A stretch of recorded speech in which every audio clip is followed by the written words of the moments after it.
Assalamualaikum, assalamualaikum. Şavat aklı yine almatullarımız geldi. 2-3 gündən ki yeni almatullarımız gələdi.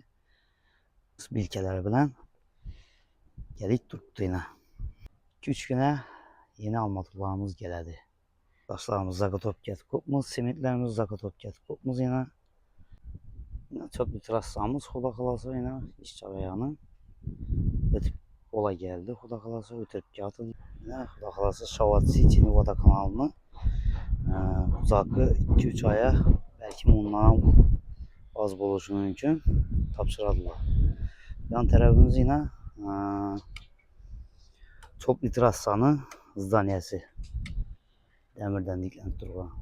Çok 3-4 aya tapşırılır ərəfəsində oturtdu. Bunda yine bize ne doğum. Balkonlara getirip almatır. Sırayla etip dokuyup zinemiz bitti. Zinelerimiz yine. Yan tarafımız yine kommunikasyon için döşükle kaldırıldı. Yan taraftan şu kommunikasyon için döşükle kaldırıldı. Zinelerimiz pulunu bitti. Yan tarafımıza plitelerin araları kuyuş için üşünüp getirip tuttu. Pliteler birbirine baylanıp götürdüğünüz ağzıyla birbirine baylanıp tuttu pliteyi almatırla. Olmuyor.